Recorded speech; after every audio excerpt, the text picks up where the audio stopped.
እንድትወቀስ ነው። ልጅ በመምጣቱ እሷ ብቻ እንድትወቀስ ነው የፈለግከው?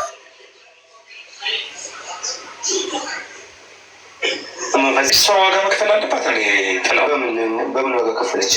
በምን ዋጋ ከፈለች? ከዚህ በላይ እንዴት ትክፈል? አንድ ልጅ በጀርባ ይዛ ቆይ ዲኤንኤ ላይ ስትሄዱ እንዴት ነው የሄዳችሁት? ሁለት ልጅ ይዛ ነው ሄደችው አይደለም? አንድ ልጅ በጀርባዋ ተሸክማ አንድ ልጅ በእጇ እየጎተተች አይደለች ሄደችው? ልክ አይደለም? አግዛታል። ቆይ በእናትህ መልስልኝ። አግዛታል? አዎ አግዛታለሁ። ምንድን ነው ያገዝካት? እረዳታለሁ፣ አሳድጋለሁ። መቼም እኔ ልጅ ለምሳሌ ታቅፌ መሄድ ካለ እኮ አንተ ታቅፌ መሄድ ካለብኝ እኮ ታቅፌ አዝዬ እሄዳለሁ። አሁንም እኮ መሄድ ካለብኝ ማለት ዲኤንኤ ሊመረመሩ ሲሉ አንድ በጀርባዋ አንድ በዚህ ጋር አንድ በዚህ ነው ሶስት ልጅ ይዛ ሄደችው። የዛኔ ግን አንተ ከውሽማህ ጋር እጅ ለእጅ ተቆላልፈህ ምንም አይነት ኃላፊነት እንደሌለበት ሰው ነበር ስመጣ የነበረው። ሰገጤነት ግን መሀይነት ምነት ግን ስታሳይ ነበር። ጀንትልማን ብትሆንማ እሷን ራሱ ባትፈልጋት ልጆች ግን አቅፈክ ታግዛት ነበረ። ምንም ሌላ ነገር እንኳን ከእሷ ባትፈልግ አትሊስት ልጆች ግን ትይዝ ነበር። ከውሽማህ ጋር እጅ ለእጅ ተቆላልፈክ አትሄድም ነበር። ጅል ሴት ብርቅክ ነው። ዘይነብ ሳትመጣ አንንቀሳቀስም ከዚህ ጋር ዘይነብን እንጠብቃለን አለ። ለዲኤንኤ ምርመራ ያለ ውሽማ አይንቀሳቀስም፣ ይፈራል ብቻውን። እሷ ቦዲ ጋርዱ ናት። ተሸክሜ እንደዚህ እንኮ ሁለት አዝዬ እንኳን መኪና ብነዳ ደስ ይለኛል። ልጆችን መቼም ለምካቸው ልጆችን እንዳትሸለምልኝ ሰማክ። የካድካቸው ልጆች ግን ወይኔ አንጀቴ ቂቤ ጠጣ። ልጆችን አዝዬ እንኳን መኪና ብነዳ ደስ ይለኛል። ኧረ በእናትህ ሞኝ እንፈልግ ጅል። እኛ ከአፍክ ሳይሆን ከተግባርክ ነው ጉዳይ ያለን። ከአፍክማ ይሄ አሁን እኛ ስለቀጠቀጥን ፈርተህ ነው የመጣከው። ራሱ ሽማህን ነበር የላከው እኮ ኢንተርቪው ላይ የኢትዮጵያ ሕዝብ ሰደበኝ ብለህ ካለ የቀረብከው ሰማችሁልኝ ያለውን የካድካቸውን ልጆች ግን አለው። አንጀቴ ቂቤ ጠጣ። ተባረክ እንዳልክዬ ተባረክ። ሆኝ ነው ያልኩ። እሺ ስሜታ የሆነ ስሜታ የሆነ ክዳቸዋል። ራስ ቃል ጠይቃል። አንተ እዛ ቤት ውስጥ ካልኩት እኮ ስሜታ የሆኝ ነው ያልኩ። እሺ ስሜታ ያው የካድካቸው ልጆች ሲለው ጥላው ተደጋጋሚ እያስወለድካት ልጆች እያስወለድካት ማለት ልጅ ማሳደግ ቀላል ነገር ነው። የሆነ አንዲት እናት ቀላል ነገር ነው። ይህን ሰረዳኝ ልጅ ቆይ ስማኝ። ይህ ልጅ እያስወለድኳት አይደለም። ልጅ ሲወለድ ሲጀመር አንተ እንኳን ልጅ የሚያክል ነገር ስትወልድ ይህንን አንድ ነገር ወደ መሬት ስታመጣ ተስማምተህ ተመካክረህ ነው ልጅ መውለድ ያለብን። ትልቁ ታርጌቷ ምንድን ነው? እሷ ጋብቻ መፈጸም ወይ አባትነትን መፈለግ ሳይሆን መውለድ ስላለባት ብቻ ትወልዳለች። ደጋረገች አንተ ልጅ እሷ ዋጋ መክፈል አለባት። ጥላው በምን ዋጋ ከፈለች? በምን ዋጋ ከፈለች? ከዚህ በላይ እንዴት ትክፈል? አንድ ልጅ በጀርባ ይዛ ቆይ ዲኤንኤ ላይ ስትሄዱ እንዴት ነው ሄዳችሁት? ሁለት ልጅ ይዛ ነው ሄደችው አይደለም? አንድ ልጅ ታርጉልኝ። በምን ዋጋ ከፈለች አለ። እርግዝና ዋጋ መክፈል ነው። የእርግዝናን ስቃይ እኛ ሴቶች ነው የምናውቀው። አንተ እርግዛ አታውቅም። የምጥን ስቃይ እኛ ነን የምናውቀው። ጡት ማጥባትን ጡት እስኪፈነዳ ወተት እስኪወጣ ድረስ ያለው ህመም ስቃይ፣ ሌሊት ተነስቶ ጡት ማጥባት፣ ልጅ ማስገሳት፣ ዳይፐር መቀየር፣ ሲታመም መጨነቅ፣ ልጅ ማሳደግ ከእርግዝናው ጀምሮ ቀላል አይደለም ዋጋው። ምን ዋጋ ከፈለች ትላለህ? ተሸክማ አንድ ልጅ በእጇ እየጎተተች አይደለች ሄደችው? ልክ አይደለም? አግዛታል። ቆይ በእናትህ መልስልኝ። አግዛታል? አዎ አግዛታለሁ። ምንድን ነው ያገዝካት? እረዳታለሁ፣ አሳድጋለሁ። መቼም እኔ ልጅ ለምሳሌ ታቅፌ መሄድ ካለ እኮ አንተ ታቅፌ መሄድ ካለብኝ እኮ ታቅፌ አዝዬ እሄዳለሁ። አሁንም እኮ አዝዬ ተሸክሜ እንደዚህ እንኮ ሁለት አዝዬ እንኳን መኪና ብነዳ ደስ ይለኛል። ልጆችን መቼም ለምካቸው ልጆች አይደሉም። አልካድኩም እኮ የካድኩት እኮ ስሜታዊ ሆኜ ነው ያልኩ። እሺ ስሜታዊ አልካድኩም እኮ የካድኩት እኮ እዩት። እንዴት ስንት አይነት ነገር አልካድኩም እኮ እያለ ከዛ የካድኩት እኮ ስሜታዊ ሆኜ ነው። መካዱን ራሱ እያመነ ነው። ከቤት ሳታባረው ከቤት አባረረችኝ አለ። ከዛ ራሱ አምልጦ ትንሽ ቆይቶ ምን አለ? ፌስታሊን ይዤ ስወጣ የልጆች አባት የት ነው የምትሄደው አላለችኝም። እንዴት እንዳረካችኝ ባለ ማለቷ የት ነው የምትሄደው ብትልማ በጣም እናደድባት ነበር። እኛ አልካድኩም እኮ ብሎ የካድኩት እኮ ስሜታዊ ሆኜ ነው። ስሜት ይበጠስ። አስሬ አንተ ስሜታዊ በሆንክ ቁጥር እየዋሸክ ልጅቷ ገደል መግባት አለባት። እንድንጠላት ነው አደለ?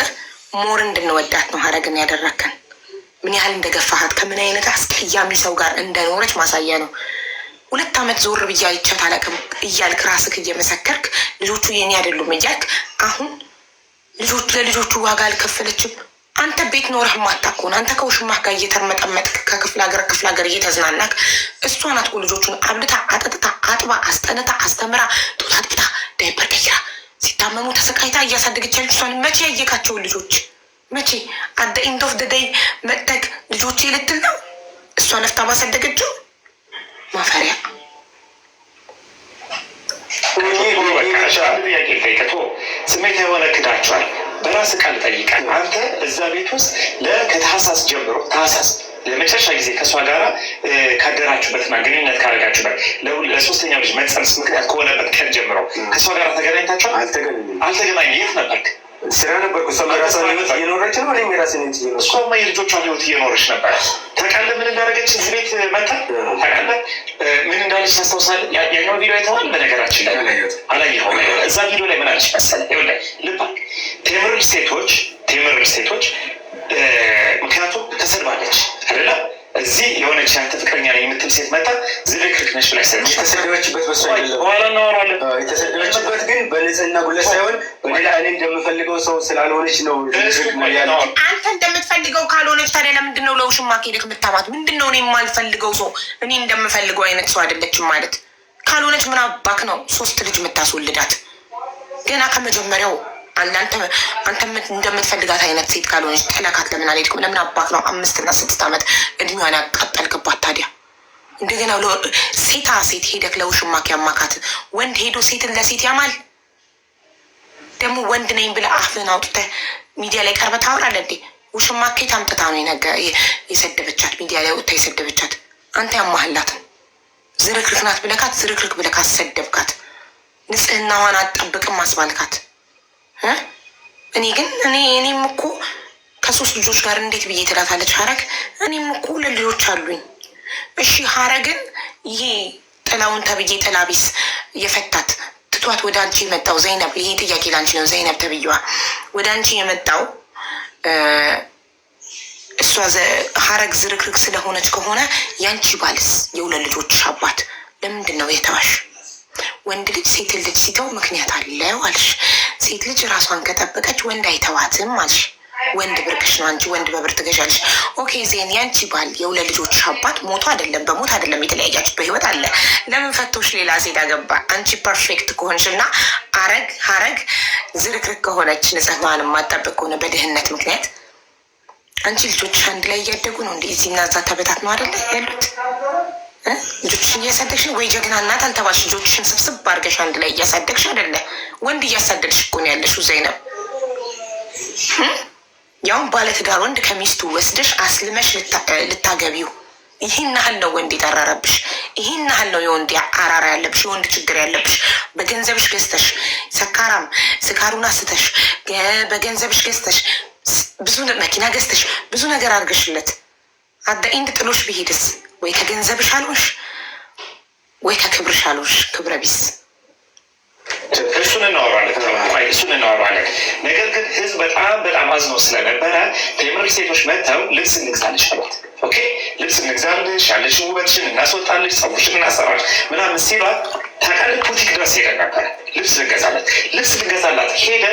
ብሩን አየችውና ብሩን ለምን አስብ አያችሁ ሀዩ ልክ እንደ ዘይነብ ወንድ በብር የምትገዛ ናት። አሁን እቺ ልጆቿን በትና ሀዩ ተብዬ ምን አገባሽ ያለችኝ ልጆቿን በትና አረብ ሀገር ሄዳ ለወንድ እየላከች ወንድ የምትቀልብ ናት። እሷ አረብ ሀገር ሄዳ ፎቅና ምድር ደም ተፍታ የምታመጣውን ብር እየላከችለት ባሏ አገር ቤት ተቀምጦ ሌላ ሴት በእሷ ብር ሌላ ሴት ይጋብዝበታል። ጫቱን ይቅማል፣ ጥሬ ስጋውን ይበላል፣ ድራፍቱን ይጠጣል፣ ቦርጩን ያሳድጋል፣ ሴት ያዝናናበታል፣ ለሴት ስጦታ ይገዛበታል።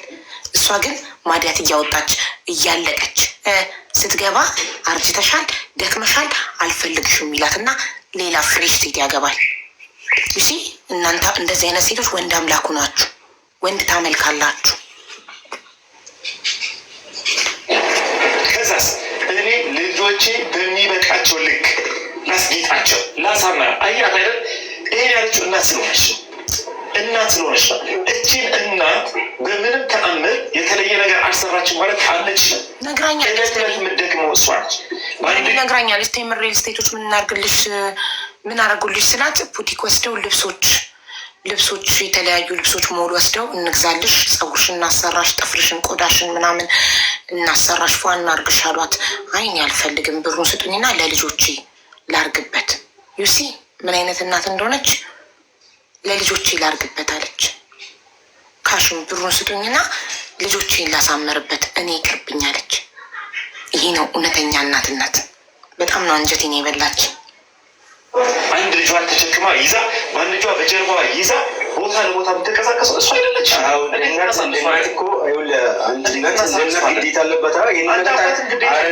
ታርጋለች። እውነት ነው። እኔ ምንዳባት ግዴታ አለብኝ እኮ። ግዴታ ምንድን ነው? ከውሽማ ጋር የሚያስፈልገውን ነገር ለልጆቼ የሚያስፈልገውን ቀለም ማዘጋጀት ነው። እንደሷ በቅርብ ተገኝቼ እጃቸውን ይችል ላልዞር ይችላለሁ። እውነት ነው አይደል? ይህንንም አድርጌ ቅድም ምንም ዋጋ አልከፈለችም ለልጆቹ አላለም። ምንም ዋጋ አልከፈለችም ማለት ነው። አሁን ሲዘረዝርለት ዋጋውን የከፈለችውን አድርጋለች። የእናትነት ግዴታዋ ነው። አንተስ የአባትነት ግዴታ ይባላል። ገንዘብ ማምጣት አላመጣም እኮ ገንዘብ። ከውሽማ ጋር ስራ የለውም ሲጀመር። ከውሽሚት ጋር እየተንዘላዘለ ነው። ውሽሚት ናት የምታበላው፣ የምታጠጣው፣ የምታኖረው። ኬት አባቱ አምጥቶ ይሰጣል ለልጆቹ ራሱ። አፉ ሞልቶ ደግሞ ግዴታዋ ነው። የእናትነት ግዴታዋ ነው። ምን ታቀርብላቸዋለህ? ጤፍ አመጣለሁ፣ ከሰል አመጣለሁ። የሚያስፈልጋቸው ለልጆች የሚያስፈልጋቸው ልጁ የሚፈልጋል ስትለኝ በአካውንት ያስገባሁበትን ብር ማውጣት ይችላሉ። አዎ። ምን ያክል ብር ታስገባላታለህ? ያገኘሁትን ነው የማስገባው። ትልቁ ያስገባላበት ስንት ነው? 2,000 ብር፣ 3,000 ብር፣ 200 ብር እኮ ይሰጣል ሰው ያለኝን 2,000 ብር፣ 3,000 ብር አስገብቻለሁ ለሶስት ልጅ ጋይስ። የኢትዮጵያ ኑሮ ታውቁታላችሁ። 2,000 እና 3,000 ከስንት አንዴ ጣል የሚያደርግላት በአካውንቷ ምን ይጠቅማታል? እሱን አፉን አውጥቶ ረዳው ይላል። 2,000 እኮ በአሁኑ ሰዓት ኢትዮጵያ ውስጥ ማስቲካ መግዣ ነው። 3 ልጅ ይዛ አረብ ሀገር በደህና ጊዜ ያፈራችው ቤት ባይኖራት የቤት ክራይ ቢኖርባት በ3,000 ብር ከ3 ልጆች ጋር ምን አባቷ ልትሆን ነው? 200 ብርም አስገብቼላት አውቃለሁ ይላል። እሱንም ምናልባት ከውሽሚት የከፈለውን እንጂ ካልሰራ ኬት አባቱ ያመጣል? ሽንኩርትና ዘይት ማይገዛ ብር እየላክላት ይህን እንፈልጋለሁ ስትል ልጄ ነው አይደለም። ልጅ እስከሆነ ድረስ ሰጣታለሁ። ያለኝን ነው የማደርገው። ዛሬም ነገም ለመርዳት ዝግጁ ነኝ። እስከዛሬም ጠይቃለች። 30,000 ብር በወር ካሁን በኋላ አንተ አብራት ማትኖር ከሆነ ካሁን በኋላ ማሳደግ ማችል ከሆነ 30,000 ብር ከዚህ በኋላ በወር መርዳት አለብን ለ3 ልጅ ማሳደግ ይባላል ብሎ ሳቀ። ጋበኛ በኋላ ላለው ነገር በዲኤንኤ ለተረጋገጡ ለሁለቱ ልጆቿ በወር መኖሪያ የሚሆናቸው 30,000 ብር እንድትከፍላት ህጋዊ ነች። የኔ ህጋዊ ተወካይ ነች ላልካት ለዘይነብ ጠይቃለች። 30,000 ብር ይከፈል ይሆናለች። 30,000 ብር ለመክፈል ዝግጁ ነበር? የለኝም። እኔ እኮ እንደ ማንኛውም ተቀጣሪ ሹፌር ነኝ። በወር እኮ ለማን የተቀጣርከው? ለቤተሰቦች የተቀጣሪ ሹፌር ነኝ። የመጀመሪያ ያችሁ ባለጌነቱን ለቤተሰቦቹ የተቀጠርኩ ሹፌር ነኝ። ቤተሰቦቹ ሲያገባ ስጦታ መኪናውን ሰጥተውታል። ለቤተሰቦቹ የተቀጠርኩ ሹፌር ነኝ የሚለው ይሄ የተረገመ ለገዛ ልጆቹ ለስጋና ደሙ ላለመስጠት ነው፣ ላለመርዳት ነው። የገዛ ልጆቹን ሲያስርብ ሚስቱን የጎዳ እየመሰለው ነው። ዩሲ የቤተሰቦቹ ተቀጣሪ ሹፌር ነኝ አለ። አሁን የቤተሰቦቹ ተቀጣሪ ሆነ። መጀመሪያ ግን መኪናው የራሱ ነበረ።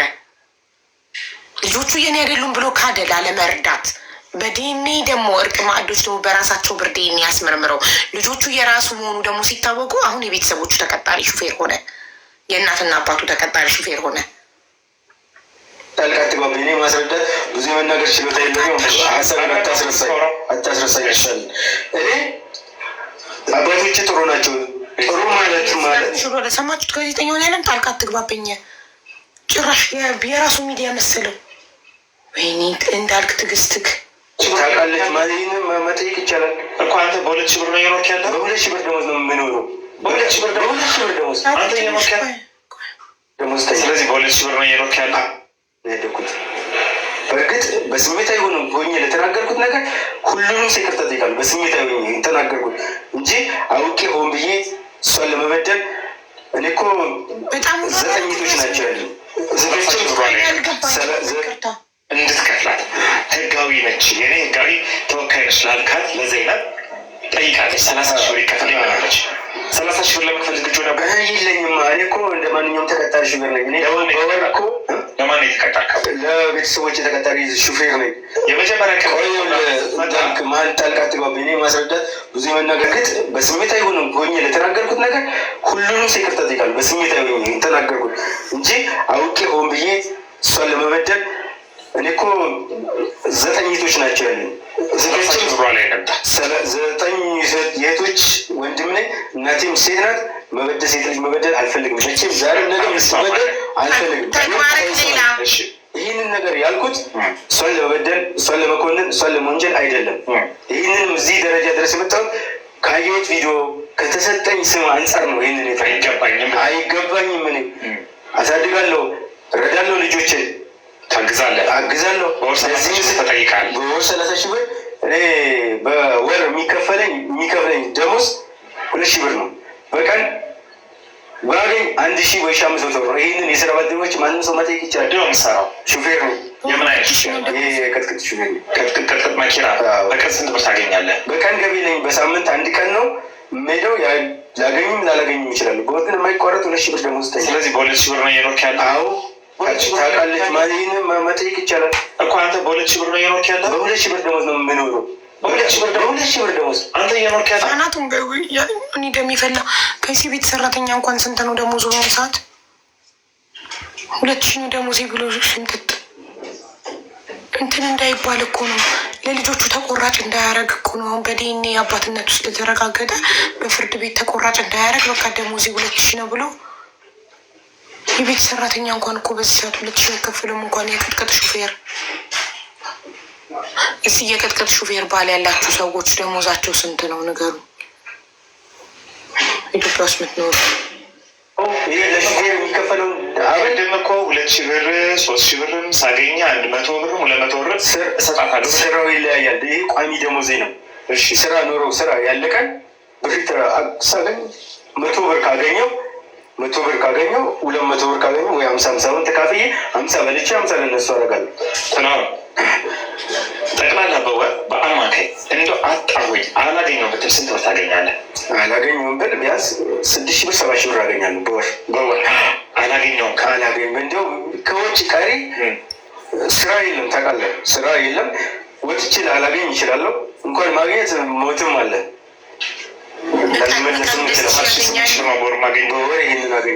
በቀን 2 ሺህ ከሆነ የሚያገኙት ሹፌሮች እሷ የጠየቀችው ጥያቄ ትክክል ነው። በቀን 2 ሺህ የሚያገኙ ከሆነ በወር 60 ሺህ ያገኛሉ ማለት ነው። አንድ ወንድ በወር 60 ሺህ የሚያገኝ ከሆነ የ3 ልጆች አባት ሚስቴን አልፈልግም ብሎ ከሄደ 30 ሺህ 50% ለሚስቱ መስጠት አለበት። ስለዚህ 30 ሺህ የጠየቀችው እቺ ልጅ ትክክል ናት። 3 ልጅ 30 ሺህ የትምህርት ቤት ከፍላ አስቤዛ አለ፣ ስንት ነገር አለ። እንደውም የቤት ኪራይ ስለሌለባት ነው ተመስገን። በደህና ጊዜ ከአረብ ሀገር ያፈራችው በደህና ጊዜ ከአረብ ሀገር ያፈራችው እንትን ስላለ ነው እንጂ ደሜ ከፍ አለ ነው የሚባለው። ኬክ ትናንትና በርዝዴ ቆይ ያልከኝ ያለኸው ይህ ብር ተጠራቅሞ በወር እኔ 7,000 8,000 ብር ነው ማለት ጊዜ አይደለም እንደዚህ የምል ገዝ ተባረክ አፋጠጠልኝ ጋዜጠኛ እያችሁ በወር እንዲሁ በጣም አገኘው ከተባለ 6,000 ወይ 5,000 ያገኛሉ አለ። 50 ኪሎ ጤፍ ራሱ እኮ 7,000 ብር ነው። እና በወር 50 ኪሎ ጤፍ እልክላት አለ ባልክ እና በሙሉ ደሞዝክ ነው የምትልክላት። የቤት ኪራይ ስንት እንደሚከፍል ጠይቆታል። የቤት ኪራይ 3,000 ብር ከፍላለሁ ብሏል አይደለ ጋይስ? 6,000 7,000 ካገኘ 3,000 ብር ከከፈለ እንደው 7,000 ያገኘው ብንል 4,000 እጁ ላይ ሲቀር 2,000 ለሚስቱ ልኮ አይልክም እኮ ውሸታም ልኮ በ2,000 ብር ወሩ ሙሉ ይኖራል፣ ይበላል፣ ይጠጣል። እሺ ታዲያ ውሸት ነው ማለት ነው 50 ኪሎ ጤፍ እና ከሰል የሚልክላት? ገጠር ነው ያለው። ከገጠር ስመጣ በ5,000 ብርም በ6,000 ብርም በ7,000 ብርም የሚሸጥበት አጋጣሚ አለ። ያንን ይዤ እመጣለሁ። ይህንን ደግሞ ሲያመጣ ምስክር አለኝ የሚያመጣ ጓደኛ ያለ እሱ ለሁሉ ነገር ምስክር እየቋንቁ ነው እንደማይጠራ ስለሚያውቅ ይናገራል። በጣም ጥሩ ህዝብ እንግዲህ ለእናንተ ፍርዱን እየተውን እንቀጥል። የመጨረሻ ጥያቄ በደንብ የተነፈስክ ይመስለኛል፣ በደንብ ያወራ ይመስለኛል፣ በደንብ ሀሳብህን ገልጻል። የተሰማህን እንዴት እልህን በደንብ የተወጣ ይመስለኛል። የመጨረሻ አንድ ጥያቄ ግን ልጠይቅህ። ዘይነብ ምን ነች? ዘይነብ የመጣችው የህግ ሚዲያ ላይ በአጋጣሚ ስራ ነበረ። በስራ ነው የማውቃት። በስራ እየተዋወቅን አንዳንድ ጊዜ ስታወራ ተግባባና በእንደዚህ አይነት ውስጥ ነው የምኖረው። ስልክ ሲደወል ሳወራ ሰማች። ለምንድን ነው የምትበታቸው? አንተ እኮ ሹፌር ነህ፣ ብዙ ኃላፊነት ያለብህ ሰው ነህ፣ ለምን እንደዚህ ትላለች ስትለኝ ያው አወራን፣ ተግባባን ማለት ነው። እየተግባባን እያለ ሀረግ ለእኔ የምትሆን አይደለችም፣ ዝርክርክ ነች ያልኩት በምን መሰለህ? ሰው አንድን ነገር አንድ ያታምተታብኝ ሀረግ ማለች ዘይነብ ለእኔ ጓደኛዬ ነች፣ የፍቅር ጓደኛዬ አይደለችም፣ ጓደኛዬ ነች፣ ፍቅረኛዬ ነች ብዬ ያልኩት በወቅቱ መታ ስሜታዊ ስለሆንኩኝ አሁንም ስሜታዊ ስለሆነ ገደለን። ይሄ ሰውዬ ጋር ሳቃጥሉ ሊደፋን ነው። ወይኔ ጉዴን የምቃጠለው ከዴኔ ውጤት በኋላ እኛ የሱ መገለጫ ነው እንዴ? አሁን ደግሞ ዘይነብ ፍቅረኛ ናት ያልኩት ስሜታዊ ነው። ልንጋባ ነው እኮ ብላለች ዘይነብ። አንቺ ዘይነብ ነይ ጉድሽን ስሚ። አንቺ ውርደታም እንደዛ ሚዲያ ላይ መተሽ እኔ ህጋዊ ወኪሉ ነኝ ብለሽ እሱን ከኋላ ደብቀሽ ሸሽገሽ አንቺ መድረክ ላይ ወተሽ የሰደብሽለት ሀረግን የሰደብሽለት የልጆቹን እናት የሰደብሽለት ይኸው በቁምሽ ክዶሻል። የለሽም አንቺ እንደሌልሽ አይደለችም ፍቅረኛ ይብሏል። ክብረ ቢስ ነሽ። እሷ አውቃ ከዚህ በኋላ ግን አውቃው ተመካክረው ሊሆን ይችላል። ለምን ለቃላችሁ እሷ ብዙ ሰው ስለረገጣት ስለተረገጠች እንግዲህ ፈጣሪ ካለ ልንሆን ይችላል። ብቻ ተብሎ ካስጠየቀኝ ለመጠየቅ ዝግጁ ነው። ገደል ግቡ። ይህንን ካልን ደግሞ ከመጀመሪያ ጀምሮ የነበሩ ሰዎች ሀረግ እንዴት እንደሆነች ምን አይነት ሰው እንደሆነች ያገናኝልኝን ልጅ ስላለ ደውለህ እሱን አውራው። ስልክ ልስጥ ደውልና ይቅርታ አድርግልኝ። ሀረግ በጋብቻ ላይ ጋብቻ ፈጽሟል፣ ወንጀል ፈጽሟል፣ እጠይቀዋለሁ ብላ ስላለች ነው አሁን እያልከኝ ያለኸው ወይስ የእውነትህን ነው? ለምን መሰለህ በጣም እያሳዘናችሁኝ ያላችሁት። ማለት ለእኔ ቀልድ ነው። በዚህ ሴት ስሜት ላይ እንደ መቀለድ ነው የሚሰማኝ ለእኔ። ማለት ሚስቴ አይደል። እኔ በነገራችን ላይ ትናንት ደውዬላት ነበረ። በእውነት ትናንትና ደውዬላት ነበረ። ትናንት ስደውልላት ታውቃላችሁ፣ አታውቁም። ማንኛውንም ጠበቃ ጠይቁ። 80 ምንም አሁን እኔና ባሌ ስንጋባ ማለት ነው ማሬጅ ሰርተፊኬታችን ላይ ስንጋባ ምንም ያስመዘግብ ነው። እኔም 5 የለኝም እሱ 5 የለውም። ምንም ያስመዘግብ ነው ነገር የለም። ግን ህጋዊ ባሌ ነው፣ ህጋዊ ሚስቱ ነኝ። እሱ ነገ የእሱን ሀብት እካፈላለሁ፣ የኔን ሀብት ይካፈላል ቢኖረኝ ሀብት። ስለዚህ 80 እንፈራረም ብሎ እሱ ሙግት ያለው ነገ ቤቷ በቤተ ክርስቲያን በሃይማኖት አባትና በቤተሰብ ተጋብተናል አለቻለን። በቃ አርፎ አይኖርም። ለምንድን ነው ውል መፈራረሙን የፈለገው? ያቺን አሮጌ መኪና ይዞ የእሷን ቤት ለመብላት ነው። አሁን እኮ የሁሉ እኮ እልህ እኮ ቤቷን አልበላውም እኮ ነው። ይኸው አስረግዞ ልጆቹን ክዶ ሄዶ ዲኤንኤ ነው ልጅነቱን አባትነቱን ያረጋገጠው በዲኤንኤ ነው። ክዷት የኔ ልጆች አይደሉም ብሎ ጥሎ ዘይነብ ጋር ሄዶ እሲ አየ አይወዳትም። ቤቱን አረብ ሀገር ለፍታ ያመጣችውን ቤት ላይ አይኑን ጥሎ ነው ወደ እሷ ህይወት የገባው። ከዛ 1-2 ዓመት እንደምንም ችዬ ኖሬ ስፋት ቤቷን እኩል እካፈላለሁ ብሎ ነበረ። እሷ ደግሞ ውል ለመፈራረም ፈቃደኛ ስላልነበረች ያለምንም ነገር ነው የወጣው። አሁን ያ ነው እኮ ያንገበገበው። አትፈልግም ቢባል ወንድሟንና የአክስቷ የእህቷ ባል ማስረጃ ላይ አቀርባለሁ። ይወቅልኝ ሰው ይወቅልኝ። በዜሮም አይሆንም እንደገና አይሆንም ማለት ነው። እሺ፣ ስለዚህ በእንደዚህ አይነት ሁኔታ እናንተ ፈረሰ ጋብቻው በቃ ያን ዕለት ፈርሷል። እኔ የማምንበት ያንን እኮ በፈረሰ ጋብቻ ውስጥ አንተ ምን ትሰራለህ? በጣም ጥሩ። እኔ በፈረሰ ጋብቻው ሀገር ቤት ነበረ የነበረው። ከሀገር ቤት ድረስ ተጉዛችሁ መታችሁ አዲስ አበባ ስትኖሩ፣ አንድ ቤት ውስጥ ስትኖሩ፣ አንድ ቤት ውስጥ ህይወት ስትጀምሩ፣ አሁን ያልከኝን ታሪክ በሙሉ ስትሄዱ በጋብቻ በፈረሰ ጋብቻ ውስጥ አንተ እንደ ባንክ ምን ትሰራለህ? በጣም ጥሩ። ጋብቻው ፈርሶ መጣን። ነፍሰ ጡር ነበረች። ኬዝ አለባት፣ የውስጧ ስፔሻል ኬዝ አለባት። ስፔሻል ኬዝ እንግዲህ እሱን እዚህ ባል ነገር ደስ ይለኛል። እሷ የምታውቀው ስለሆነ ምናልባት የጤና ነገስት ባወራው ጥሩ ነው። ያለባት ነው ያማታል እና በዛ መካከል እኔ እሷን እንትን ማውጣት ነው አልፈለገም። ከተነገረ ያ ችግር ስላለባት ከወንድሞቿም ጋር ጸብ ስለነበረ ማውራት አልፈለኩም። ከወንድሞቿ ጋር ጸብ ስለ ብሱም በኋላ ብናወጣው ወይ ደግሞ ቀጣይ ቢያወራው ደስ ይለኛል። ለመጠየቅም ዝግጁ ስለሆንኩ ማለት ነው። ያንን እያደረግን 7 ወር ሆና ነው የ7 ወር ነፍሰ ጡር ሆና ነው ሰርግ የተደገሰው። ጋብቻው ሳይፈጸም የትዳር ውል ሳይኖረን የ7 ወር ነፍሰ ጡር ሆና ነው ሰርግ ጋብቻ ላይ 7 ወር ነፍሰ ጡር ሆና ነው። ይሄ ወሬ ትምጣት እናገር እዚህ ብትክደኝ ውሸት ቢሆን የማይዋሸው ገብቶ ነበረ። ስታራዊ ያውቃል፣ ሰርገኛ ያውቃል፣ ቤተሰቦች ያውቃሉ። ከዚህ ሄደው ሁሉም ሰው ሙሉ ሰርገኝ ይመሰክርኛል። ይህንን ካለች ደግሞ ሌላም ሰውም አላመጣም። የማይዋሸው አንድ አምላክ ፊት ወስጄ አቆማታለሁ። አንገቴን ታረዳለሁ። የሚቀበለው የሚመጣውን ሙሉ ለመቀበል ዝግጁ ነው። በጣም አይደለም ተስማማንና አያወራን። በጣም ጥሩ። እኔ መኖር ነው የምፈልገው። ከወንድሞቿ ጋር ጸም እንደነበረች ታውቃለህ አንተም እኔም አውቃለሁ። ሰው የምታውቀው ነገር ነው። ከዛ ተጣልቻለሁኝ። እነሱ ሲጀመር ከሸሽታ የመጣቸው አለመግባባት ቤት ውስጥ እንዳለ ታውቃለች። ይህን አለመግባባት ደግሞ ሽማግሌ መጥቶ እንደው እንትን ባለ ነው ደስ ይለኛል። በሂደት ባደርገው ይህንን የሽምግልና ጨርስልና ወደዛ ገባለሁ።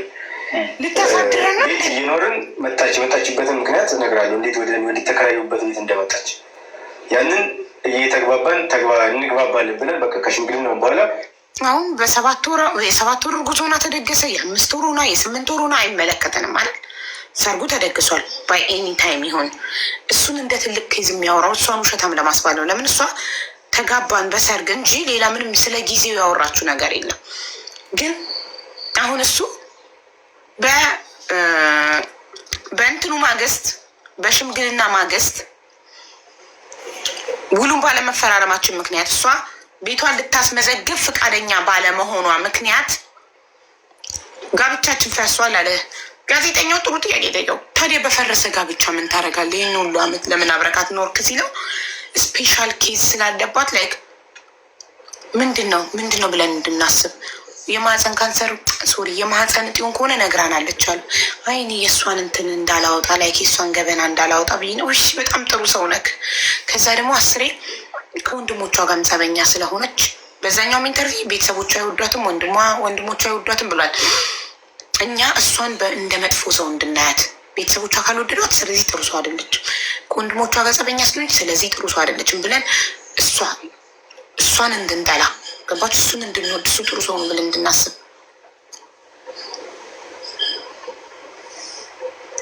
ከቤተሰቦቿ ጋር የተጣላችሁ አረብ ሀገር ብዙ አመት ሰርታ የሰራችውን ቤት ክደዋት በህግ ነው ያስመለሰችው። ጀግና ናት።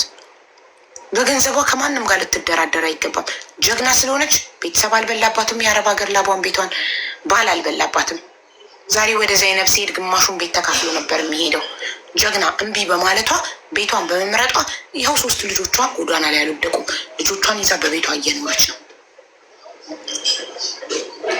ወይ በህግ እንግባ፣ በሰነድ አላ የጋብቻ ውል ሰነድ በህግ እንዋላለን። ካልሆነ ደግሞ በሀገር ሽማግሌ ሄደን እንዋላለን። እኛ ተስማምተን እንኖር፣ ልጃችንን እናሳድግ በጋራ ብለን ተስማማን። በዚህ ማውራት ጀመርን ማለት ረጅም ሰዓት አወራን፣ ተነጋገርን። የእሱ ሀሳብ አሸናፊ ሆነ። እኔ ኪራይ ቤት ነው ያለሁት። ቤት ኪራይ እየከፈልኩ ነው። አሮጌ መኪና ነው ያለኝ፣ ብር አላት። አሮጌ መኪና ጨምራልኝ እንገዛለን። ሲቀጥል ቤት እያለን ልጅ ይዘን ቤት ሰው ቤት መቀመጥ አልፈለግንም። ደግሞ አይሆንም። ልጅ ይዘን ሰው ቤት አንቀመጥ ብዬ ሰው ቤት እያለን እቃዋችንን ቤቷ ገባን። በዚህ ተጠናቀቀ። እዛ እሺ ብለን ቤቷ መኖር በቃ እንደ አዲስ ከሽምግልናው ከጋብቻው የፈረሰ ጋብቻ ውስጥ ለምንድን ኑሮ ቀጠልክ የሚለውን ጥያቄ እኮ አልመለስክም። አታረሳሳ። እሱን ጥያቄ መልስ መጀመሪያ። በኋላ ተስማምተን አንድ መሆን ጀመር፣ መጣመር ጀመር። ተጣምረን እየኖርን እያለ ያልኩህን ነገር በሙላ የገባችሁን ቃል በሙላ አፈረሰችው። Finds the best ads and analyzes them, ready for you to make the decisions. Everything you need to one step ahead of your competitors. መኪናው ተሸጦ ካለቀ በኋላ ቤት ይዤ የምገባው ነገር ሲቆረጥ የሚቀርበው ነገር ስታጣ እኔ ባል እንጂ ነበር አይፈልግም ብላ አለች። ጀግና ከቤት አስወጣች። ለምን ያክል ጊዜ ተቆየ? ከዛ ጊዜ ጀምሮ ብዙ አልቆየውም። ማለት ያኛው ልጅ የመጀመሪያው ልጅ ተወልዷል። ሁለተኛው ልጅ ስሜታዊ ሆኜ እንደዛ እየተከራከረክ ጋዜጠኛው 2 ዓመት ቤት ሄጄ አልሄድም ብለህ አሁን ስሜታዊ ሆኜ ማን ላይ ነው ስሜታዊ ሆንከው?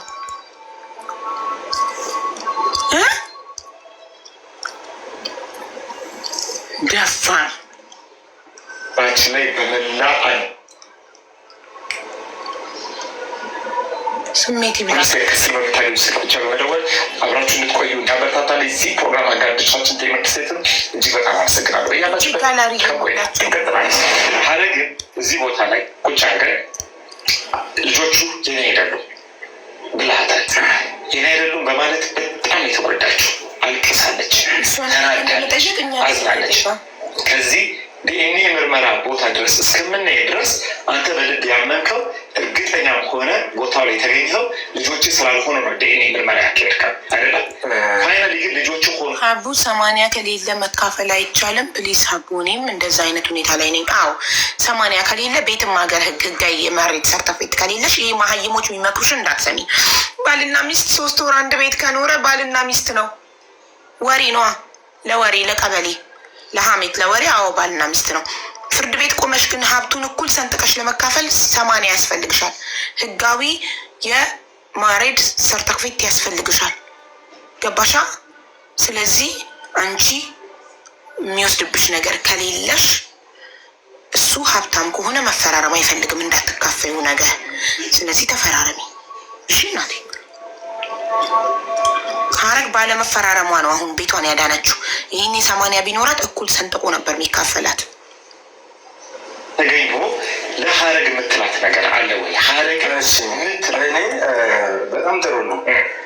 ልጆቹ የኔ እንደሆነ እኔ ማውቃለሁ፣ እሷም ታውቃለች። በወቅቱ ስሜታዊ ስለሆንኩ ሚዲያ ስሜታዊ የሆነክ ነው። ታዲያ ቆይ ገንዘቡ ከህዝብ ተሰብስቦ ቢሆንስ የዲኤንኤ መመርመሪያው እርቅ ማዕድ ራሱ ሚዲያው ቢሆንስ ወጪውን ያልቻለው? አንተ ስሜታዊ ስለሆንክ እኛ ለዲኤንኤ አዋተን ያንተን ልጅ ማስመርመር አለብን? አቅ ነበረ ግን ስሜታዊ ስለሆንኩ ነው። ላይክ ስለተናደድኩ ላናድዳት ነው። ሞኛም ፈልግ እዛ። አንተ ማጋጭ ስለሆንክ፣ አንተ ልክስክስ ስለሆንክ፣ ከዘይነብ ጋር ስለምትሟገጥ፣ ከተለያዩ ሴቶች ጋር ስለምትሟገጥ ነው። ሀረግን ጨዋዋን ሚስትህን፣ ምስኪኗን ድሃዋን ሚስትህን ልጆቹን አይደለም ብለህ ካድከው። ፈጣሪ ሲያጋልጥክ ደግሞ አሁን በዲኤንኤ ደግሞ ልጆችክ መሆኑ ሲረጋገጥ መጀመሪያ ማቅ ነበረ ስሜታዊ ስለሆንኩ ነው አናትክን ማለት ነበር። ስሜትክ ስለማለት እኔ ከስራዎች እንኳን እንደዚህ ሚዲያ ላይ ወጥቶ ማውራት ቀርቶ ምንም የማውቀው ነገር የለም። ይሄ ጥፋት ነው፣ አጥፍቻለሁ፣ ልጆቼን አይደሉም ብዬ ማለት አልነበረብኝም። ስህተት ነው፣ ይቅርታ ጠይቃለሁ። ስማኝ፣ ጋዜጠኛውን አስሬ ስማኝ እያለ ምንም አላስጠይቅም አለው እኮ።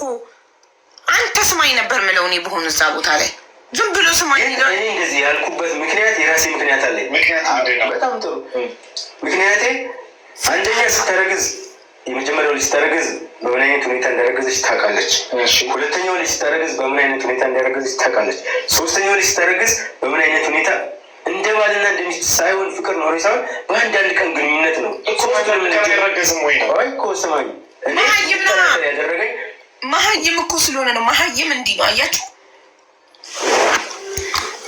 እንደ ባልና ሚስት ፍቅር ኖሮን አይደለም ያደረግነው በአንዳንድ ቀን ነው። 3ቱንም ልጆች ሳልፈልግ ነው ወደዚህ ምድር የመጡት ነው። አሁን እነዚህ ልጆች አድገው ያንተን ይህንን ኢንተርቪው ዘላለም የሚቀመጠውን ሲያዩ እንዴት ነው የሚጠሉክ? ይህን ለምነካት ነው የሰጠችክ። ሳልፈልግ ነው ይላል። በ3 ወር ወይ በ15 ቀን ሊሄድ ይችላል ነው እሷ ጋር እኮ። ለምን ልጅ ስላለ ይጠይቅ ይችላል። ይሄ አንድ ምክንያት በላይ ሲቀጥል፣ ከእኔ ልብስ ውጭ ቤት ልብስ ያለው የወንድ ልብስ ያለው ይሄንን ያዝልኝ። ሲቀጥል ደግሞ የመጀመሪያስ ማለት ነው እኔ ወንድሟ ይሁን አልነገረችም። ጓደኛሞች አይደላችሁ? አትነግረኝ። ልጠይቃትም አልፈልግም። ቆይ አንተና የእሷ ወንድም የምትለው ሰው ጓደኛሞች አይደላችሁ?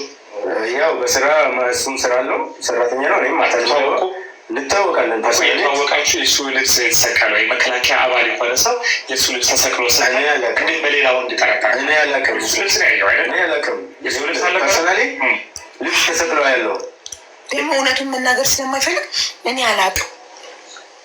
እሱም ስራ አለው። እኔ ትተዋወቃላችሁ አትተዋወቁም ነው ጥያቄው። አብረው ይሰሩ ነበርኩ። አንድ ሁለተኛ ነገር ደግሞ መልካቸው ይናገራል የኔ ልጆች እንደሆኑ ስሜታዊ ስለሆንኩ ነው ካለ አሁን እንደገና በአንድ ቀን ሶስቱም ልጆቻችን በአንድ ቀን ግንኙነት ነው። ላይክ በ5 ዓመት ትዳር 3 ቀን ነው ከሚስቴ ጋር የተኛሁት እያልክ ነው። በአንድ ቀን ግንኙነት ነው ያረገዘችው እና በአንድ ቀን እኮ ይረገዛል ሲለው ቆይ ይላል። ማህይምነቱ ይዩት። በአንድ ቀን ሴት ልጅ እኮ አንድ ቀን ተደፍራ ልታረግዝ ትችላለች። በአንድ ቀን ግንኙነት እንደሚረገዝ አታውቅም? ማህይምና ካልተማርክም እንደገና የወንድ ልብስ ስላየው ጠርጥሬት ነው ካልክ ክላሽ ያደርጋል እኮ እዛ ጋ በመልካቸው ራሱ የኔ ልጆች እንደሆኑ አውቅ ነበረ። አውቄ ላናድዳት ነው ልጆች አይደለም ያልኩት፣ ስሜታዊ ስለሆንኩ ላናድዳት ፈልጌ ነው ካልክ እዚህ ጋር ደግሞ የሌላ ወንድ ልብስ የመከላከያ ሰራተኛ ዩኒፎርም ስላየው በዛ ጠርጥሬት ነው መልኩ የኔን እያልክ ስቱፒድ አልጠይቁም። ምንም አልጠይቅም። የወንድ ልብስ ተሰቅሎ ምንም አንድም ነገር ሚስት ቤት ውስጥ ሆነ ግንኙነት እያደረግ ሚስት ነኝ እኔ ባለኝ ብዬም እኮ የምልበት ምንም አንድ እያስረገዝክ ለምን ከቤት ውጣ ተብዬ የተባረኩ ሰው ነኝ። ፔስታል ይዤ ጎዳን የወጣው ሰው ነኝ። መኪና ውስጥ እኮ ነበር ሳድሬ ነበር። ፌስታል ይዤ የወጣው ሰራተኛ እንኳን ሻንጣ አላት በአሁኑ ሰዓት። ፌስታል ይዤ የወጣው ሲያስጠላ። እውነት አንዳንድ ጊዜ ተደብቆ እውነት ለመናገር ብዙ ፓወር አይጠይቅም። ውሸት ብዙ ጉልበት ስለሚፈልግ ሁሉም ተደርቦ እኔ እንደ ጥፋተኛ እንደ ወንጀለኛ ይታዩበታል። እኔ ግን መኪና ውስጥ ሳድር ፔስታል ይዤ ስወጣ የት ትሄዳለህ? ለምን ትሄዳለህ? የልጆች አባት ነው ምን አልጠየቀችም። ለምን እንዴ ወደው ለምን ባል ስላልሆንኩ ለእሷ ደባል ስለሆንኩ ማለት ራሱን ሲያዋርድ ፌስታሊን ይዤ ስወጣ አለ እንደ ቤት ሰራተኛ ማለት ነው ጋይስ። ፌስታሊን ይዤ ስወጣ የት ነው የምትለው ብላ አልጠየቀችኝም። የልጆች አባት ነህ አትሄድብህ፣ ቅርብ እናትህ የዘሪቱንን አትሄድብኝ ትክፈትልክ ስትሄድ ጥርግ በላ እንዳንተ አይነት ሸክም ምን ያደርግላታል? ቤቱ የእሷ ምን ልታደርግላት? ሄደክ ዘይነብ ላይ ተለጠፍ። ሄደክ ወጣክ ዘይነብ አፋፍሳ አስገባችክ። አስልማ ታገባሃለች ዘይነብ። ይህን ነገር ሰው ይወቀል። ጥፋተኛ ነህ ከተባልኩ ክስታ ለመጠየቅ ዝግጁ ነኝ። ምንም ነገር ለመባሳሁን መሆን ይህ ነገር ይህ ነገር በዚህ ተጠናቀቀና ወጣዊ ቤት ስገባ በአንዳንድ ቀን ግንኙነት ኦኬ ሊረገዝ ይችላል። እኔ እኮ ከሌላም ሰው ጋር ሄጄ አንድ ቀን ከተኛው ሊረገዝ ይችላል። ትክክል ነው፣ እውነት ነው። ስላላስብኩም ነው ብዬ ነው የማስበው። ኦኬ ልጆች ናቸው ብዬ አምኜ ተቀብያለሁ። ሶስት ልጆች ናቸው። 3 ቀን ብቻ ነው ከእሷ ጋር የተኛው። ምናልባት የመጀመሪያው ቀን የመጀመሪያው ልጅ ሲረገዝ ያው ታውቃለች እንዴት እንደነበረ እሷም። ሁለተኛው ልጅ ሲረገዝን እንደ ባልና እንደ ሚስት በቤቱና በመኪናው በመኖር እና ባለመኖር መካከል እያወራንበት በዛ ቀናቶች ውስጥ ከእሷ ጋር የተኛው አንድ ቀን ብቻ ነው። እንግዲህ እዛ ሄጄ አደርኩት። አሁን ሁለተኛው ልጅ ሲረገዝ ነው እያልኩ ነው እኮ። ሁለተኛው ልጅ ሲረገዝ በአንድ ቀን ግንኙነት ነው የተረገዘው ብለህ አይደለ? በሁለተኛው ልጅ እና በአንደኛው ልጅ መካከል መቼም ወራቶች አሉ አይደለ? በእነዚህ ወራቶች ውስጥ አንድ ቀን ብቻ ነው ከእሷ ጋር ያደረጋችሁ እና ከደጋግማችሁት እንዴት ነው አንድ እያልተኛለ? ያ በልጁ በሁለተኛው ልጅ ነው። አሁን እንግዲህ እኔ እንደባልሆኝ የማስበው። እሺ በሶስተኛው ልጅ ታውቃለች ትታየቅ ከዛ መጣ ከክፍለ ሀገር መጣ ሐኪም ቤት ማሳከም ነው ለመጀመሪያ በዛች ቀን ብቻ ነው። ከዛ ቀን ጀምሮ ከታህሳስ 2017 ጀምሮ ቤቷም ሄጄ አላውቅም፣ እሷንም አግኝቻትም አላውቅም። ይህንን መጣ ትጠየቅልኝ ካላለች ደግሞ ማ ተጠይቃ መጣ እኮ የመጨረሻ ሊወለድ ልጁ ተወልዶ ከ7 እና ከ4 እኛ ቤት ነበረ። እኔ አንገቴን እሰጣለሁ እዚህ ሳይሆን እውነተኛው ፊት ዘብር ገብርኤል ወስጄ አቆማት ትናገራለች።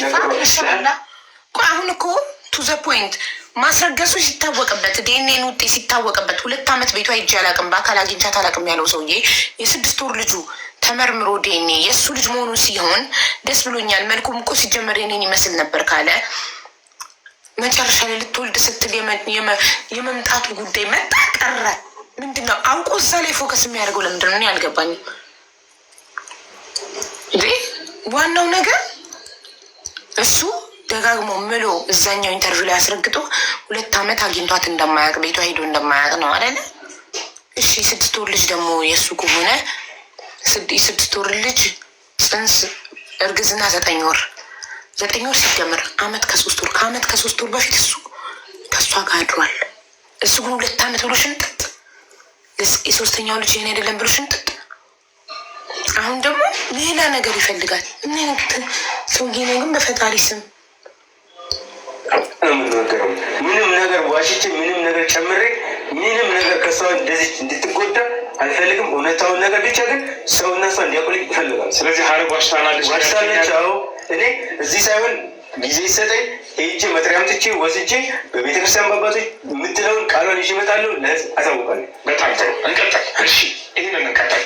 እንግዲህ ከዚህ ጋር ተያይዞ አብሮ በጣም የተነሱ ቤት መምጣቴን ነው ሁለት ነገሮች ማንሳት ፈልጋለሁ። የመጀመሪያ ከመውለዷ በፊት ስጋ አላመጣሁላትም፣ በቤት አልመጣሁም። እዚህ ጋር ቁጭ አድርገን እዚህ ማተር ያደርጋል። መታረቅ ካለባችሁ፣ መለየትም ካለባችሁ፣ መስማማትም ካለባችሁ፣ ቀጥሎ ያለባችሁ ጉዳይ ላይ ምን ማድረግ እንዳለባችሁ አልጠየቅንም ነበረ? በወቅቱ እኔ ስሜታዊ ስለሆንክ ያንን አንደርስታንድ አላደረኩትም። አሁንም ጠይቀናቸው ጠይቀኛል። ግን በቃ እኔ ስጠይቀኝ አሁን ይህ ሁላ ነገር ስናወራ ሚዲያ ላይ ወጥቼ ሳወራ ይህ ሁላ ነገር ህዝብ ፊት ቀርቦ የሚያወራ አልመሰለኝም። ይህንን አክልም በደለኛ ነኝ ብዬ በወቅቱ ስላልተሰማኝ ነው ያንን ሁላ የተናገርኩት። በእርግጥ ልጆቹ ይህን አይደሉም አዎ ብያለሁ። ያልኩበት ግን ምክንያት ክጄ አይደለም። በወቅቱ ስሜታዊ ስለሆንኩ ምን መናገር እንዳለብኝ ከራሴ ጋር ስላልተግባባሁ ነው ያልኩት። ይህንን ይቅርታ ጠይቃለሁ በማለት ስለዚህ ህዝቡንም ይቅርታ፣ ማንንም ሰው ይቅርታ ለመጠየቅ ዝግጁ ጠንቅሩ። እሱ ነው እያልን ያለ ነው። አሁን ለመሰለ ይሄ የግዴታ ስለነበረ ህዝብም ስለተቆጣ ሰውም ስለተቆጣ የእውነት እኔም በዚህ በሰሯቸው ታሪኮች እንደዚህ ተቀጥቅጬ አላውቅም። በጣም ብዙ እርጅብኝ የተቀበልኩት በዚህ ታሪክ ነው። ስለዚህ እዚህ ታሪክ ውስጥ ለተበደለችው በደል፣ ለተሰማ ስሜት፣ ለሆነው ነገር ይቅርታ ትጠይቃለህ ማለት ነው። በእኔ ይቅርታ የምጠይቀው ልጆቹ የኔ አይደሉም በማለት በጣም ይቅርታ ጠይቃለሁ። በጣም ጥሩ። የመጀመሪያው ነገር እሱ ነው። ሁለተኛው ነገር ግን ከዚህ ጋር ተያይዞ ዘይነብን አግኝተናት ነበረ በስልክ። ቆይ እዛ ውስጥ ሳንገባ መናገር የምፈልገው ነገር አሁን ለሽምግልናው መፍረስ ራሷ መጣ ለጋብቻው ጋብቻ ላይ ጋብቻ ለሚለው ተጠያቂነት የለብኝም። ተጠያቂ ሊሆነው አልችልም። ጋብቻ አልነበረንም ውሌለንም ካላት በህግም በሚዲያም በምንም ተጠይቀኝ መልስ እሰጣለሁ። ይህንን ነገር ትጠይቅልኝ አንድ ይህንን ያስልኝ። ሲቀጥል የበደለችኝን በደል መታ ይቅርታ እንድጠይቀኝ እፈልጋለሁ። ይህ በደል ምንድን ነው ብትለኝ፣ አንደኛ በጓደኞች ፊት አዋርዳኛለች። ሽምግልና ተብሎ ሽማግሌ ረግታ አልፈልግም፣ በንብረትም በዜሮም አልፈልግም አልፈራረምም ብላ ረግታ መታለች። ይህንን ትጠይቅልኝ። ሲቀጥል ከቤት ውጣ ብላ ለማለቷ በእርግጥ ማስረጃ ሰው የለኝም፣ እኔ እናሷለን፣ በመካከላችን ፈጣሪ አለ። ይህንን መታ ራሱ እኮ መስክሯል። ራሱ ለፌስታል እንጂ ሶታ የት ነው የምትሄደው እንኳን አላለችኝም። እንደ የልጆች አባት የት ነው የምትሄደው እንኳን አላለችኝም እኮ አለ። የዘሪቱን አትሄድብኝ የእኔ አንደኛን እንድትዘፍንለት ወይ እንድትጋብዘው ፈልጎ ነበረ። ፌስታሉን አንጠልጥሎ ሲወጣ ጎበዝ ቆፍጣና ጀግና ናት። የት ነው የምትሄደው አላለችውም። ኤኒታይም ተነስቶ የመሄድ መብት አለው። ጥርግ ይበል። ያለሱ መኖር ትችላለች። ቤቱ የእሷ፣ ልጆቿ የራሷ። አለቀ። ሙሉ አካል አላት። ወጣት ናት። ጤነኛ ናት። ሰርታ ትበላለች። ሴት ልጅ የራሷ ነገር ሲኖራት እንዲህ አትለማመጥም። እና እግርህ ላይ ወድቃ ፕሊስ አትሄድብኝ እንድትል ነበር የፈለግከው። ራሱ ፌስታሌን አንጠልጥዬ ስወጣ የት ነው የምትሄደው የልጆች አባት ብላ አልጠየቀችኝ ብሎ ራሱ አምኖ እንዳላባረረችው ራሱ ወዱ ተነስቶ በጠጋቡ እንደሄደ እየተናገረ፣ በዚህ ጋር ደግሞ ምስክር ባይኖረኝም ግን አባራኝ ነው ከቤት የወጣሁት። ወንድ ልጅ ሆነ ሚዲያ ላይ ወጥተህ ሚስቴ ከቤት አባረረችኝ ማለት በራሱ በጣም እንደሚያሳፍርና እንደሚያስጠላ አታውቅም። የምታምነው ቦታ ድረስ እኔም ወይ እሷ ወይም በማምነው ቦታ ድረስ እጅ መጠየቅ እፈልጋለሁ። ቆይ ያልገባኝ ነገር ጥላሁን፣ ይኸውልህ ጋብቻ አልነበረንም። ሽምግልና ላይ ጋብቻችን እኮ በህግ ፊት የጸና አልነበረም። የተፈራረምነው ነገር የለም ያልክ ቤቷ ላይ ገብቼ ከቤቷ አስወጥታኛለች መብት አይደለም እንደ ማስወጣት እያልከኝ እኮ ነው ያለ። አሁን ጋብቻው አልነበረም ያልክ። ስለዚህ ጋብቻው የለም ብለህ የምታስብ ከሆነ ከቤት ብታስወጣ ለምንድን ነው ቀር ያለ? የእሷ ቤት ነው። ያኔ መውጣት ቤቷም የወጣሁት እኮ የወጣሁት ቤቴ ስላልሆነ ሚስቴ ስላልሆነች ባለ ስላልሆንኩ ነው የወጣሁት። ስለዚህ ይቅርታ የምጠይቅበት ምክንያት የለም። እሺ በጣም ጥሩ። ይሄንን ለሽምግልና ሄዳ ጋብቻውን ለማፍረሷ በጓደኞቼ ስለማዋረዷ አልፈርምልህም ብላ ለማለት ይቅርታ ጠይቀኝ ይገባል እኮ ተበድያለሁ። እሺ በሱ ምክንያት እሱንም እንመልከተው። እሱንም ስንመለከተው አንድ ሰው ጋብቻ የመፈጸምና ያለመፈጸም ሙሉ መብት አለው አይደለም? መብት አለው ማለት ለምሳሌ ያክል ሰዎች ሊጋቡ ሲሉ ይነበባል። የሚዋዋሉትን ነገር ያነባሉ። የሚያጋቡት አካሎች ያነባሉ። በሚያነቡት ነገር ያልተስማማው አካል አልተስማማሁኝም፣ ጋብቻ መፈጸም አልፈልግም የማለት መብት አለው እኮ። ግን ደግሞ ዛሬ ደግሞ ጋብቻ ላይ ጋብቻ አድርጓል ብለህ ትጠይቀኝ አይገባም። እሷ እያለች ያለችው እንግዲህ የመጀመሪያው ልጅ ከተወለደበት ጊዜ ጀምሮ መጨረሻው ልጅ እስከተወለደበት ድረስ 4-5 ዓመት ሆኖታል አይደለም? ልክ ነኝ? 4 እና 5 ዓመት በተደጋጋሚ እሷ ቤት እየመጣ ሰርግ ተደግሶ ፕሮግራም ተዘጋጅቶ እሷ ቤት እየመጣ ልጅ እያስወለድካት የምትሄድ ከሆነ ገብቷል። በእሷ አእምሮ ጋብቻ ነው ማለት ነው አይደለም እንዴ? አንተን እያልክ ያለው እሱን እያልክ ያለው አንተ ጋር፣ እሷ ግን እያለች ያለችው እኔንም አዋራኛ እኔንም እድል ስጠኛ። በጣም ጥላው ጋዜጠኛውን እኮ አላስወራም አለው። ጥያቄ አልጠየቅም አለ። እኔ ብቻ ላውራ አለ። ይቅርታ ተጠይቀኝ። ጭራሽ እንደዛ አዋርደሃት ዘይነብ መርጬ ሄድኩት እሷ ዝርክርክ ናት ብለክ በውሽማ ካሰድበሃት አልፈልግሽም ሳልፈልግ ነው ያለ ፍላጎቴን ያረገሽው። በስህተት አንድ ቀን አብረን ተኝተን ስላረገሽ ሳልወድ ሳልፈልግ ቤተሰቦች በግድ ነው አንቺን ሄዳሩኝ እምቢ እያልኳቸው አስገድደው። እንዴ ኢንተርቪው እኮ አልተደለተም እኮ ፈርስት ኢንተርቪው ሲሄድ እኮ ምን ሆነህ ነው? አሁን ያለው የመጀመሪያው ኢንተርቪው ላይ ያለው ሌላ፣ አሁን ያለው ሌላ። እሷ ከመጣች ከቀረበች በኋላ ሽምግልና እንደተላከ በክብር የሴትነት ክብሯ ተጠብቆ ሽምግልና ተልቆ በሰርግ እንደተጋቡ ስትናገርብህ እኮ ነው የተናገርኩህ። አንተ እኮ ሽማግሌ እንደላክ አልተናገርክም። የዛኔ ሰርግ እንደተደገሰ አልተናገርክም። ጋራጅ ለወንድሟ መኪና ልትገዛ መጣች። ተዋወቀንና ከዛ ቢዛን ሁለት አብረን አደረን። ከዛ መታበት ስንተኛው ጊዜ አረገዝኩ ስትለኝ አስወርጂ ብዬ ብር ሰጠኋት። እንዲህ ብላ አላስወርደችም። እንዲህ እኮ ነው ያልከው አንተ። አሁን ግን አመንክ ያጎትክ ልጅ እንዳስተዋወቃችሁ። የመጀመሪያው ላይ ዋሽተህ ነበር፣ ግን አንድ ይቅርታ አልጠይቅም። ስለ እያንዳንዱ ውሸት እያመንክ ይህን ዋሽቻለሁ፣ ስለዚህ ውሸት ይቅርታ፣ ይህን ዋሽቻለሁ፣ ይህን ስለዋሽ ይቅርታ ብለክ ነበር ይቅርታ። እኔ ጋዜጠኛውን በሆነ አፋጥጠቅ ነበር ስለ እያንዳንዱ ውሸትክ። ተደባበሰልክ እኮ ጭራሽ ተበዳይ ዝም ሲል በዳይ እንትን ይላል አለ ሀገሬ ሰው።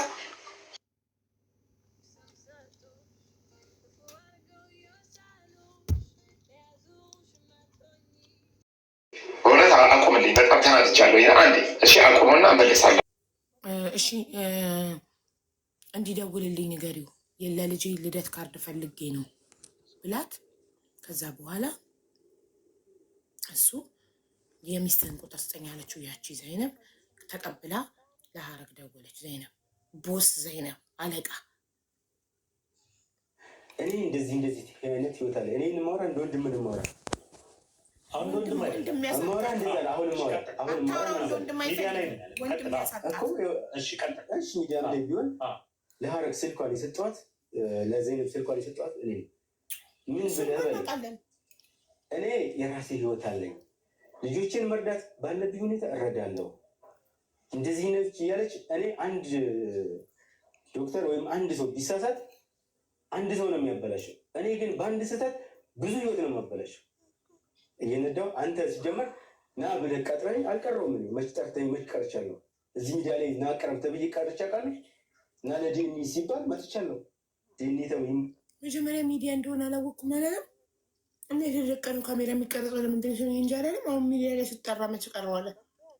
ጤነኛ አይደለም ሰውየው፣ የምር ጤነኛ አይደለም ሲባል መጥቻለሁ። እና ቀጠሮ ይህንን መልስ ስትስባል መጥቼ ሰጥቻለሁ። ይህንን ስሰጥ ግን እንደ እርቅ ሚዲያ ነው እንጂ እንደ ሚዲያ እንደ ማለት እንደ ሽምግልና ነው እንጂ እንደ ሚዲያ አይደለም። መጥቼ ሀሳብ የሰጠሁት አላወኩም። ይህንን የማወቅ ግዴታ የለብሽ። አላወኩም። ይህንን ስላላወቅ ችግር የለውም። መብት ነው። አሁን እኔ ሚዲያው ላይ እንትን ሳትሉኝ ነው ሳላቅ ነው ያን ነገር ያልኩት ማለት መብት ነው። ችግር የለም። ራሴ መከላከል የምችል ሰው ነኝ። እኔ እያዘንኩ ያለሁት እንዳንተ አይነት ቅሌታም ሰው ነው ይቻላል አይካድም። ላስታቅሽ ያለቻት ግን ሁለታችንም አብረን እንቀጥል ነው። አንቺ እንደ አንደኛ ሚስት እኔ እንደ ሁለተኛ ሚስት ነበር ሀሳቧ ዘይነብ። ሀረግ ደግሞ አልተስማማቸው። ምንም አይፈቅድም። ሁለት ሚስት ለአንድ ወንድ አንድ ለአንድ። ከዚህ በላይ ምን ትበላት ዘይነብ? ከዚህ በላይ ምን ትበላት? እኔ በጣም ተጸጽቻለሁ። ልንገርህ ስላልተከላከልኩላት። አይ መከላከል እኮ ትችላለህ። ሰው የመሰለውን እኮ አንተም እንደ ሚዲያ እንደ ጋዜጠኛ ልትናገር ልትከላከል ትችላለህ። በወቅቱ ማለት ያለብን ነገር ልትል ትችላለህ። አንተ ለምን ባለሙያ ስለሆንክ፣ እሷም የሚዲያ ሰው ስለሆነች። እኔና ዘይነብ ግን የሚዲያ ሰዎች አይደለንም። ካሜራም ይብራ ምንም የማውቀው ነገር የለም። ዛሬ የመጣሁት እኮ ይህንን ሚዲያ ላይ ወጥቶ ይህንን ነገር ስናገር በሽተኛ ነው። አይስዌር ቱ ጋድ እኔና ዘይነብ የሚዲያ ሰው አይደለንም። ሀረግ ሚስቱን እኮ ነው። እሱ የሚዲያ ሰው ስለሆነች የትኛው ሚዲያ እኔ ምስኪን ቲክቶክ ራሱ እኮ እኔ እኮ ቲክቶክ እና ዋትሳፕ አስከፍቼ ያመጣኋት ቲክቶክ ላይ እንጂ ዋትሳፕ እንኳን ነበራትም። እና አንተ ባለሙያ ስለሆንክ እኔና ዘይነብ ግን ሚዲያ ሰው ስላልሆነ ይላል እንደዛ ሙልጭ ለጫዋን አውጥታት ካሜራ ሚዲያ እንደዚህ ነው። እሺ መጣክ አሁን ለደረሰባት በደል ለሆነው ጥፋት የሆነች ነገ አገባታለሁ ብለን ለምታስባት ኦኬ። እኛ ግን ፍቅረኛ ነች ብለን ለተቀበልናት ሴት ልትከራከርላት በመምጣት ሀረግን ይቅርታ ጠይቃት። ምናልባት ህዝብ እውነት ጥፋተኛ ነው ብሎ ካለ ጥፋተኛ በእውነት ከልቤ ነው። እንዴት ጥፋተኛ? እኔ እኮ ጥፋተኛ አይደለሁም። እንዴት ጥፋተኛ ሆናለሁ? በጋብቻ ላይ ጋብቻ ልጠይቅ አይችልም። ሲጀመር ከቤት ይህንን እኮ መጀመሪያ ያላትን ሴትዮ እኮ አንድ ይሄ በጋብቻ ላይ መጠየቅ ካለብኝ እኮ የትም ምንም አልከላከልም እኮ ህግ ነው። ለእኔም ለእሷም ለሁላ ግን የመጠበቅ ኃላፊነት ግን አሁን አለች። ሀረግን የሰደበችው ልትለጥፍ አስፈራርታኛለች ምናምን ብሎ እንዴት አልተናገረም? ጠብቄ ነበር ይናገራል ብያችኛ ሄዳ እግረኛ ሚዲያ ላይ እንደ ሀቢብ እኔ በሰጠሁት አስተያየት ተከፍታ እንደሆነ ሚዲያ ላይ ላትቀርብ ነበረ፣ ግን እኔ በሰጠሁት አስተያየት ከፍቷት እንደቀረበች ተናግራለች መቅደስ። እሱስ እንዴት አልተናገረም? በሀረግ በኩል መልዕክት ልኬበት እኮ ሀረግን እንዴት እንደሰደባት ቮይስ ፎርዋርድ አድርጋልኛለች። በጣም ባለጌ ነው ብታዩ። ሚዲያ ላይ ሲቀርብ ጨዋ ይመስላል እንጂ ባለጌ ባሰማችሁ ቮይሱ ባለጌ። 3 ልጆች አሏቸው። አንደኛው የመጀመሪያ ነገር በማስረጃ ስለማታውቅ ነገር በማስረጃ ሁሉም ስላለ በማስረጃ